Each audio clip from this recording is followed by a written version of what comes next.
السلام علیکم ورحمۃ اللہ وبرکاتہ۔ ربی اشرح لی صدری ویسر لی امری واحلل عقدۃ من لسانی یفقہوا قولی۔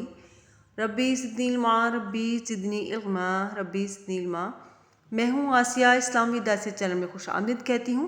آئی ہوپ کہ میرے تمام پیارے ویورز اللہ تعالیٰ کے فضل و کرم سے خیر و عافیت سے ہوں گے۔ میری اللہ پاک سے دعا ہے کہ اللہ پاک امت مسلمہ کو، ملک پاکستان کو اپنی حفظ و امان میں رکھے، آمین ثم آمین۔ جیسا کہ آپ جانتے ہیں کہ ہم سورۃ البقرہ پارہ نمبر 1 کی آیت نمبر 65 66 کا ترجمہ و تفسیر کر چکے ہیں۔ اب اسی آیت کے حوالے سے کچھ واقعہ ہے کہ یہودیوں کا بندر بننا کس وجہ سے واقعہ یہ پیش آیا، کیوں آیا، کیسے آیا، تو آئیے ہم اس کو ڈسکس کرتے ہیں۔ تو واقعہ بیان کرنے سے پہلے آپ سے ریکویسٹ ہے، اگر آپ چینل پر نیو ہیں تو چینل کو سبسکرائب کریں، بیل آئیکن کے بٹن کو پریس کریں تاکہ آنے والی ہر نئی ویڈیو کی نوٹیفیکیشن آپ تک پہنچ سکے۔ تو آئیے ہم آج کا جو ٹاپک ہے ہمارا یہودیوں کا بندر بننا، تو اس کو ڈسکس کرتے ہیں۔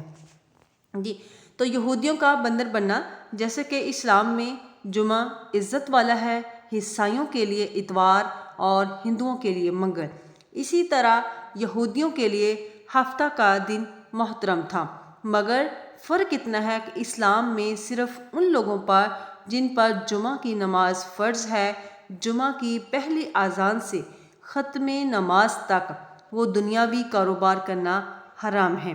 جو نماز میں خلل انداز ہوں، عورتیں، بچے، مسافر، دیہاتی اور بیمار لوگ اس حکم سے علیحدہ ہیں کیونکہ ان پر جمعہ فرض نہیں۔ لیکن یہودیوں اور عیسائیوں کے ہاں ان سارے دنوں میں دنیاوی کاروبار حرام تھے، اور خاص کر شکار کرنا سخت جرم۔ موسیٰ علیہ السلام سے کئی برس بعد یہ واقعہ پیش آیا کہ بنی اسرائیل کی ایک جماعت بحر قلزم کے کنارے شہر ایلا میں رہتی تھی، جو مدینہ منورہ اور شام کے درمیان ہے۔ یہ لوگ مچھلی کے بہت شوقین تھے۔ اللہ تعالیٰ کی شان کے ہر ہفتہ کے دن اس دریا میں بے شمار مچھلیاں نمودار ہوتی تھیں۔ یا تو ان کے لیے امتحان تھا، یا اس مچھلی کی زیارت کے لیے جس کے پیٹ میں یونس علیہ السلام رہتے تھے۔ تفسیر روح البیان میں ہے، باقی دنوں میں سب غائب ہو جاتی تھیں۔ ان کے منہ میں پانی بھر آیا اور سوچنے لگے کہ کسی تدبیر سے ان کا شکار کرنا چاہیے جس سے شکار بھی ہو جائے اور ہفتے کے دن کی بے حرمتی بھی نہ ہو۔ آخر ان عقل مندوں نے یہ حیلہ سوچا کہ دریا کے ارد گرد بہت سے گہرے غار کھود دیے اور دریا سے اس غار تک نالیاں بنا لیں۔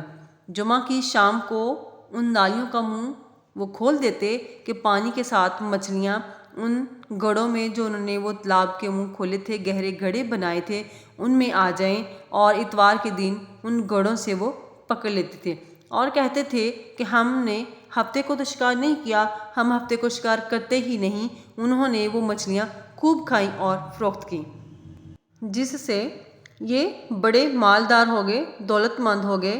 40 یا 70 سال تک ان کا یہ عمل جاری رہا۔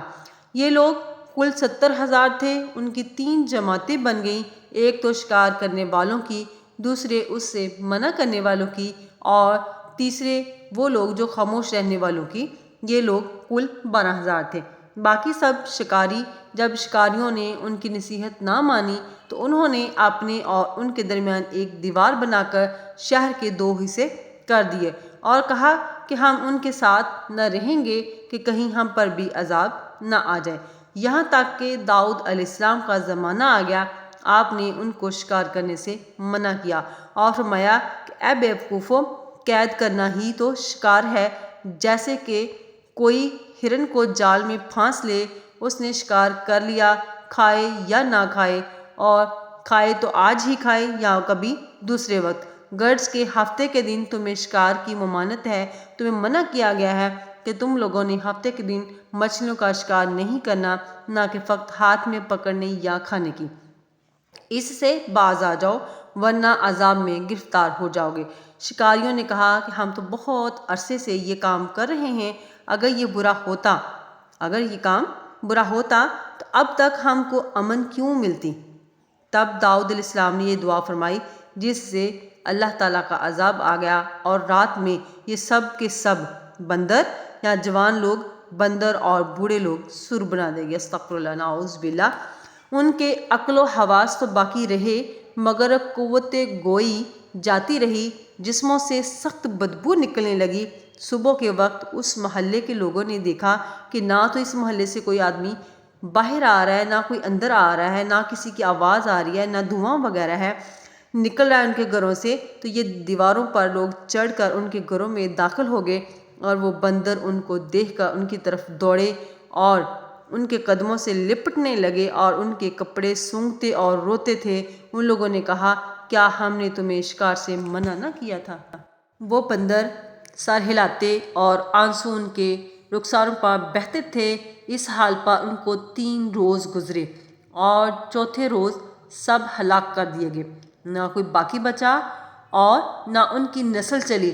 لوگوں میں یہ مشہور ہے کہ موجودہ بندر انہی کی اولاد میں سے ہیں۔ غلط ہے، ان سے پہلے بھی بندر پائے جاتے تھے، بندر تھے، اور یہ موجودہ بندر ان پہلے بندروں کی اولاد سے ہی ہیں، کیونکہ صحیح روایت میں ہے کہ کوئی مسخ شدہ قوم جو ختم کر دی جائے، جو باقی نہ رہے، 3 دن سے زیادہ نہ ہی جیتی ہے اور نہ کھاتی ہے، نہ پیتی ہے، اور نہ اس کی نسل آگے چلتی ہے۔ تو اسی تفسیر عزیزی نے ایک حدیث نقل کی ہے کہ ایک دن حضرت عبداللہ ابن عباس سورۃ الاعراف میں یہ واقعہ پڑھ کر بہت روئے تھے۔ ان کے شاگرد خاص حضرت اکرمہ نے رونے کا سبب جب پوچھا تو آپ رضی اللہ تعالیٰ نے فرمایا کہ قرآن کریم سے یہ تو معلوم ہوا کہ شکاریوں کو عذاب اور منع کرنے والوں کو نجات ہوئی، مجھے خبر نہیں کہ خاموش رہنے والوں کا کیا حال ہوا۔ ممکن ہے کہ وہ بھی منع نہ کرنے کی وجہ سے عذاب میں مبتلا ہو گئے۔ تو آج بھی بہت لوگ بری باتوں سے روکنے میں سستی کرتے ہیں۔ اکرمہ نے عرض کیا کہ نہیں، بلکہ یہ بھی نجات پا گئے۔ پوچھا کہ کیسے اکرمہ؟ تو اکرمہ نے عرض کیا کہ تبلیغ کے احکام فرض کفایہ ہے، جیسے نماز جنازہ کہ بعض کے کرنے سے کل سے ادا ہو جاتا ہے، اگر یہ سب خاموش رہتے تو سب گناہ گار ہوتے۔ جب بعض نے تبلیغ کر دی، سب بری الذمہ ہو گئے۔ حضرت ابن عباس سن کر بہت خوش ہوئے اور اٹھ کر اکرمہ کی پیشانی کو بوسہ دیا اور ان کو گلے سے لگا لیا اور اپنے پاس بٹھایا۔ اس آیت کی تفسیر سے کچھ چند فائدے حاصل ہوئے ہیں۔ پہلا فائدہ کیا ہے؟ آئیے اس فائدے کی طرف چلتے ہیں کہ گناہ صغیرہ ہمیشہ کرنے سے کبیرہ بن جاتا ہے، جس پر عذاب بھی آ جاتا ہے۔ ہفتے کے دن شکار کرنا ان کے لیے گناہ صغیرہ تھا، مگر ہمیشہ کرنے سے عذاب میں مبتلا ہو گئے۔ دوسرا فائدہ، کسی گناہ پر عذاب نہ آنا اس کے جائز ہونے کی دلیل نہیں۔ اللہ تعالیٰ کی پکڑ بہت مہلت سے ہوتی ہے۔ 70 سال تک یہ یہودی شکار کرتے رہے مگر عذاب نہ آیا، اور جب آیا تو تباہ کر گیا۔ تیسرا فائدہ کہ دوسروں کی مصیبت سے نصیحت حاصل کرنا چاہیے اور ان کے واقعات کی خبر رکھنا بھی ضروری ہے۔ قرآن کریم نے یہی بتایا کہ ہم نے اس قصہ کو عبرت بنا دیا۔ اور چوتھا فائدہ یہ ہوا کہ خوشی کے وقت گلے ملنا، مناقہ کرنا سنت صحابہ ہے، اس کے لیے سفر سے آنا یا غائب ہونے کے بعد ملنا شرط نہیں۔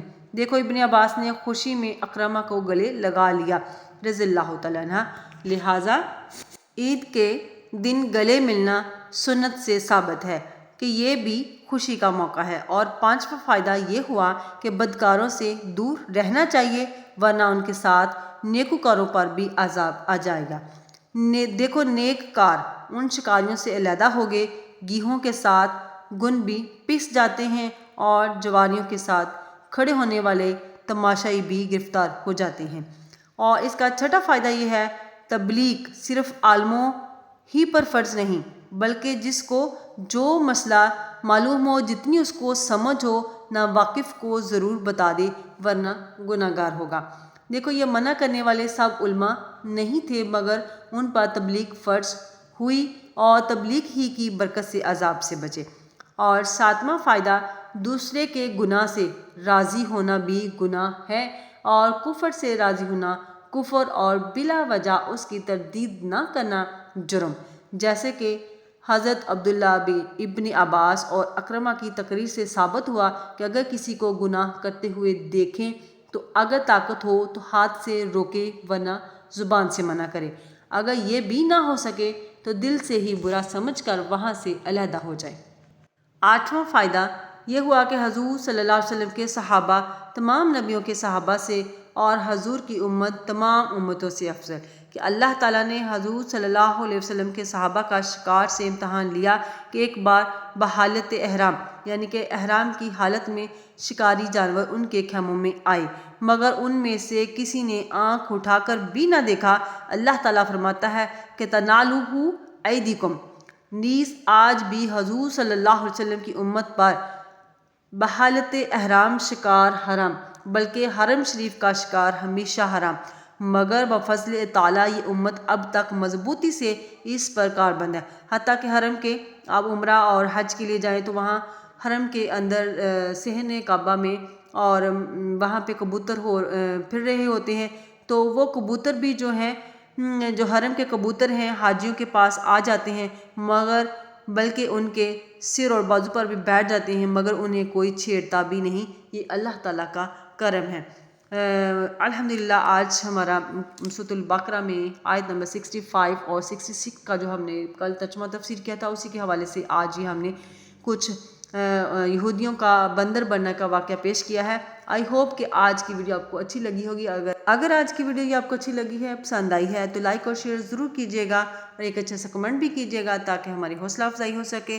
اور اگر آپ کو یہ ویڈیو سمجھ میں آئی ہے تو آگے کسی کے ساتھ ضرور شیئر کیجیے گا تاکہ اس کا بھی بھلا ہو جائے۔ وَمَا عَلَيْنَا إِلَّا الْبَلَاغُ الْمُبِينُ۔ السلام علیکم ورحمۃ اللہ وبرکاتہ۔